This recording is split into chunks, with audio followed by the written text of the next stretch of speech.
Hello അസ്സാം വലൈക്കും. ഈദ് മുബാറക്. രാവിലെ പള്ളിയിൽ പോകാനുള്ള ഒരുക്കത്തിലാണ്. അതിന്റെ പ്രശ്നമാണ് നിങ്ങൾ ഈ കാണുന്നത്. കുളിച്ച് സ്ഥിരിട്ട് തലക്കെട്ടൊക്കെ കെട്ടിച്ച് ഡ്രസ്സൊക്കെ മാറ്റി ചൊറുക്കായി പുതിയ ഡ്രസ്സാണ്. അതിന്റെ പുലിവിന്റെ മുഖത്ത് കാണാണ്ട്. അപ്പോൾ ഇതാണല്ലേ പെരുന്നാ പുലി പറഞ്ഞാൽ. അങ്ങനെ പെരീന്നിറങ്ങി നേരെ പള്ളിക്കൊക്കെ പോയി. ഏരക്കാണ് നിസ്കാരം. അവിടെ പോയപ്പോൾ ഷമീം മുനൈസൊക്കെ ഫസ്റ്റ് സഫനെ ബുക്ക് ചെയ്ത് വെച്ചാണ്. ഇത് ഞങ്ങൾ അടുത്തുള്ള നിസ്കാര പള്ളിയാണ്. വാദിഭദ്ര എന്നാണ് പേര്. അവിടെ വെച്ച് കണ്ട പെരുന്നാൾ നിസ്കാരം നടക്കണം. ആൾക്കാരൊക്കെ വന്നു തുടങ്ങുള്ളൂ. അങ്ങനെ ഏകദേശം ഏരാവാനായപ്പോൾ ഉസ്താദ് പെരുന്നാൾ നിസ്കാരത്തിനെ കുറിച്ച് ചെറിയൊരു ഉദ്ബോധനം നടത്തി. കൊല്ലത്തിൽ ഒരട്ടല്ലേ ഉണ്ടാവുള്ളൂ. കുറേ അന്തം വിട്ട് വന്നിട്ടുണ്ടാവും. അങ്ങനെ കറക്റ്റ് ഏരക്കനെ നിസ്കാരം തുടങ്ങി. നിസ്കാരം കുത്തുമ്പോൾ കഴിഞ്ഞ ഉസ്താദിന്റെ ചെറിയൊരു ക്ലാസ്സും. അപ്പം ഇച്ചങ്ങായി കുറേ നേരം ഇന്ന വീഡിയോ എടുക്കുന്ന ഇങ്ങനെ നിൽക്കണേ. എൻ്റെ എളാപ്പാൻ്റെ മോനാണ് കേട്ടോ. അവർക്ക് ദർശ പോയിക്കാണെങ്കിൽ ചെക്കന്മാർക്ക് കാണിച്ചു കൊടുക്കാനാണ്.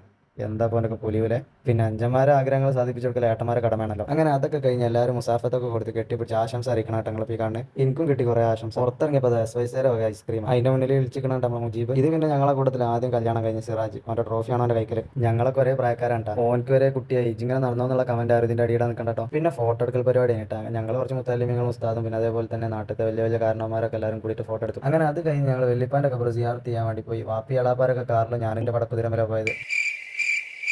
അങ്ങനെ എൻ്റെ വെല്ലിപ്പാൻ്റെ ഖബറുള്ള തിരുരങ്ങാടി പള്ളിയിലെത്തി ഞങ്ങൾ. ഈ മസ്ലിം പിടിച്ച് മുന്നിൽ നടക്കണം എൻ്റെ വാപ്പി എളാപ്പാരുണ്ടോ. ഈ മുന്നിൽ പൊട്ടിത്തെറിച്ച് നടക്കുന്ന ഞങ്ങളെ കുറച്ച് കുട്ടിപ്പട്ടാളങ്ങളാണ്. എൻ്റെ ചെറുപ്പം മുതലേ ഞങ്ങൾ ഇവിടെ വരലുണ്ടെങ്കിലും ഞാൻ ഇതുവരെ വെല്ലിപ്പാൻ്റെ ഖബർ കണ്ടിട്ടില്ല. കാരണം ഞങ്ങൾ ഈ ഒരു മതിലരക്കിൽ വന്നിട്ടാണ് ദുആ ചെയ്യൽ. എൻ്റെ വാപ്പ പറഞ്ഞത് കേട്ട് അറിയാൻ മാത്രമേ ഉള്ളൂ ഈ മതിലിൻ്റെ അടുത്താണ് വെല്ലിപ്പാൻ്റെ ഖബർ എന്നുള്ളത്. അന്ന് ഖബറിന് മീസാങ്കല്ല് വെച്ചിട്ടില്ല. ഞാൻ വീഡിയോ എടുക്കണ കണ്ടാണ്ട് ഈ പോസ് തരുന്ന ആളാണ് എൻ്റെ ചെറിയ ആളാപ്പ. അങ്ങനെ ഫാത്തിഹൊക്കെ വിളിച്ച് യാസീൻ ഓതി ദ്വാരക്കാൻ തുടങ്ങി. എല്ലാ പ്രാവശ്യം നമ്മൾ ദ്വാരക്കുമ്പോൾ രസമില്ലല്ലോ. അനിയന്മാർക്കും ചാൻസ് കൊടുക്കണ്ട. ഇപ്രാവശ്യം വാക്കാണ്ട് കൊടുത്ത്. ഇനി അടുത്ത് തീറ്റ പരിപാടിയാണ്. അപ്പോൾ എല്ലാവരും എളാപ്പാൻ്റെ വീട്ടിലാണ് ഇപ്രാവശ്യം കൂടിയത്. വെല്ലിമാക്ക് 6 ആമക്കളാണ്. അതിലിപ്പോൾ ഒരാൾ വെച്ച് ബാക്കി എല്ലാവരും പോകണം. ഒരാൾ ഗൾഫിലാണ് കേട്ടോ. സാധാരണ തറവാട്ടിലാണ് കൂടുതൽ. അവിടെ വീട് പണിയായതുകൊണ്ടാണ് ഇപ്പൊ എല്ലാവരും ഇവിടെ കൂടിയത്. തറവാട് എന്ന് പറഞ്ഞാൽ എന്റെ വീട് തന്നെ കേട്ടോ. ചെറിയ ആളാപ്പന്റെ കാട്ടിക്കൂട്ടിൽ കണ്ടാൽ ആൾ മെയിൻ ആവാന്നൊന്നും വിചാരിച്ചിട്ടുണ്ട്. ആൾ ഓൾറെഡി മെയിൻ ആണ്. അങ്ങനെ ഫുഡ് അടിയൊക്കെ കഴിഞ്ഞ് പിന്നെ തగ్గടിയാണ്. തగ్గടി എന്ന് ഉദ്ദേശിച്ച് എല്ലാവരും ഇതേമാതിരി ഇരുന്നാണ്ട് ആളാപ്പാരെ അങ്ങോട്ടും ഇങ്ങോട്ട് ഊക്കുന്ന പരിപാടിയാണ് കേട്ടോ. പേരത്തെ പരിപാടി കഴിഞ്ഞ് പിന്നെ ചെക്കന്മാരെടുത്ത് പോയി ചെറിയ കളി വർത്താനൊക്കെ ആയിട്ട് ഓല കൂടെ കുറച്ചേരാണ്ടിരുന്നു. ഓല പരിപാടി എന്താണെന്ന് വെച്ചാൽ ഈ വരുന്നോലെ മോട്ടറാക്കുക. ഒരുത്തിനോട് ഞാൻ വീഡിയോ എടുക്കാൻ പറഞ്ഞതാ. സംസുവിന്റെ വിചാരം ഫോട്ടോ എടുക്കാനാണ്. അവന്റെ പോസിംഗ് നോക്കിയാൽ നിങ്ങൾ നമ്മളെ സലാവിന്റെ വീടിന്റെ മുന്നിൽ ഇത്രയും നേരം നമ്മൾ ഇരുന്നത്. കുറച്ച് കഴിഞ്ഞ് പോകാൻ വന്നിട്ട് കട തുറന്നു. പുറത്ത് നല്ല ചൂടായതുകൊണ്ട് ഞാൻ ഒരു കാന്താരിമോര് വാങ്ങി. അങ്ങനെ അവിടുത്തെ കഴിഞ്ഞാണ്ട് വീട്ടിൽ പോയി കിടന്നാണ്ട് ഉറങ്ങി. അങ്ങനെ പെരുന്നാശീനൊക്കെ മാറി മഗ്‌രിബിന്റെ ശേഷം ഞാനും ഉനൈസും ഫൈറൂസും കൂടി ചായ അടിക്കാൻ കയറി. വാപ്പ എങ്ങോട്ടോ പോകാൻ വിളിച്ചിട്ട് കണ്ടാ ചൂടുള്ള ചായ വലിച്ചാണ്ട് കുടിച്ചാണ്ട് ഉനൈസ് ഞാൻ പോയി. അങ്ങനെ ഇഷായൊക്കെ നിസ്കരിച്ച് കുട്ടികളെ ഹാപ്പി ആക്കാൻ വേണ്ടി ഞാൻ കുറച്ച് പൂത്തിരൊക്കെ വാങ്ങിയാണ്ട് വരി പോയി. അപ്പോൾ ഇപ്രാവശ്യത്തെ പെരുന്നാൾക്ക് ഇത്രയൊക്കെ തന്നെ ഉള്ളൂ. അപ്പോൾ ബാക്കി പിന്നെ അസ്സലാമു അലൈക്കും.